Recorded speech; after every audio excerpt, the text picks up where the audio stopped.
The Sour Grape by Jory John and Pete Oswald.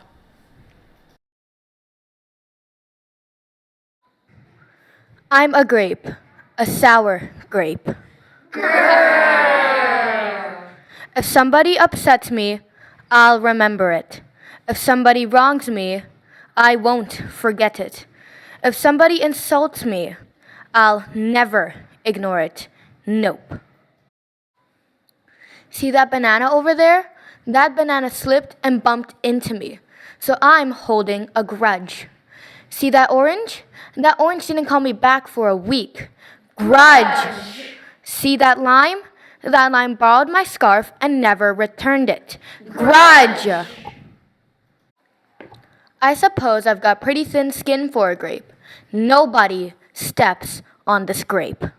Grrr. Granted, it wasn't always this way. I grew up in a close-knit bunch. There were about 3,000 of us in our little community. We were so sweet to each other. You look nice today. So do you. No, you do. We all lived on a vine. Sure, it was a bit claustrophobic, especially when we were trying to get ready in the morning. Occupied. Are you done in there? Come on. But my family was ripe with humor, goodwill, and warmth. We did our best with what we had. Are you gonna finish that? My grandparents visited on the weekends. We'd stroll in the sun and they'd teach us what they knew. They said that it takes a bunch to raise a seed. They said that good grapes roll their own way in life. They told us to be kind, forgiving, considerate, and grateful. Or grapeful. My grandpa said with a wink. Above all, no matter what life throws at you, and there will be a lot, try to stay sweet. My grandma said. Indeed. We said in response. And for a while, I was the sweetest of the sweet. I said. Please. I said. Thank you. I brushed aside life's little annoyances. I knew how good I had it. Oops. Haha, no problem at all. But then one day, something changed in me. It was my birthday. I had rigorously and vigorously planned a big party for weeks. I'd sent out invitations with the day prominently displayed. Get this, I had a Ferris wheel, a magician, and hay rides. I had snacks upon snacks upon snacks. The highlight of the party, though, was a fireworks display, which would happen at sundown. I stood out front and waited for folks to arrive. I had a gigantic smile on my face. I waited. Oh, she waited. Oh, yes, she did. Everybody was a little late, it seemed. No big deal, no big whoop. So I waited. A tumbleweed rolled by. Oh no. A coyote howled in the distance. Ow! The sun sank behind the hills. And I waited. Nobody showed up. And I mean nobody. By the time the fireworks show started, with me as the sole spectator, I was scowling. I considered everybody I'd invited, and only one thought came to mind. Grudge. Grudge. Grudge. Grudge. Grudge. Grudge. Grudge. Grudge. Grudge. Grudge. Grudge. Grudge! After that, my personality became something else entirely. I went from a sweet grape to a bitter grape to a snappy grape. Who moved my chair? Finally, I became a sour grape. Girl. I started holding minor grudges that eventually became major grudges. Why don't you watch where you're going? I scowled so much that my face got all squishy. You know what? Don't even bother calling me back. But. I took my grumpiness out on others. Are you ever going to return my scarf? And that's just how it's been. Day after day, week after week, month after month, grudge after grudge. Express Break lane, time. 10 items or less. But something happened recently that changed my thinking. I was getting ready to meet up with my friend Lenny, the only fellow I know who's as sour as I am. Lenny and I usually go to the park, where we sit on a bench and rant about stuff. Those kids. But just as I was heading out the door, I bumped my knee. Oof.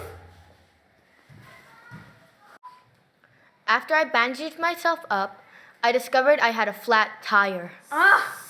Then I missed the bus, and the next bus was late. Wah. Finally, I got off at the wrong stop. Sheesh. By the time I arrived at the park, it was getting dark. Lenny was fuming and furious, with a frown and a furrowed forehead. His face looked all squishy. We agreed to meet at exactly 4 o'clock. You're 3 hours late. I tried to explain why I was so tardy, but Lenny wouldn't listen. He'd already made up his mind. He'd form a huge grudge, and he wouldn't budge. 3 hours. I couldn't believe it. How unfair I thought. How ridiculous I thought. How similar to the way I would react. Lenny was pretty worked up. He was pacing back and forth, emitting occasional grumbles. His tone was tart. So I gave him a little space. Besides, it was nice outside. I noticed the sky changing colors, the melodic chirping of the birds, the evening breeze, the buzz of the park's insects coming alive at night. I suddenly felt grateful and peaceful and calm. Had I been missing all the simple beauty because I was too busy complaining? Meanwhile, old Lenny stormed off, muttering something about Disrespect. and Lack of consideration. I'm pretty sure I heard him add a grrr too. I walked home. I pulled a dusty box out from under my bed. There were old family photos inside. I spotted myself in one of the pictures. I was so sweet. My granddaughter. So sweet. I knew that little grape from the photo was still a big part of me, deep down. It would just take some work to get back there again. And that was the exact moment I had found the invitation I had sent out for my infamous birthday party. The one where nobody showed up. It said May 31st. But wait. Wait a minute here. My birthday was on May 21st. Alas, I told everyone to come on the wrong day. Gulp. It was all my fault. I realized nobody's perfect, not even me. After that day, I started noticing other things too, like how remaining sour all the time is so draining. I'd wasted so much energy holding grudges when I could have easily cleared the air if I'd felt hurt. And yes, I still get upset from time to time, but that's okay, Hey, sorry about the other day. That's alright. You look busy. because now I talk, and I listened, and I work things out instead of just walking away. My sourness is fading. I'm letting go of all my grudges, and hey, it's working. Slip-ups happen. I'm just glad you're okay. Aw, thanks. That scarf looks sublime on you. Why don't you keep it? Really? You're the best. Orange, you glad we got to catch up? I'm so grateful that we did. Sure, sometimes I still let out a little grr when I'm frustrated, like this. Grrr. But then I move on. My face is less squishy too. Oh, and don't worry, things are okay with Lenny again. Gosh, sorry I'm so late. You must be furious. No big deal, my friend. You know what? If you look at things in the right sort of way, and if you remember to be kind, considerate, forgiving, and grateful, life really can be pretty sweet.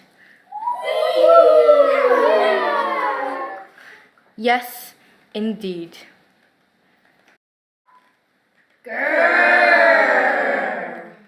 Don't be a sour grape.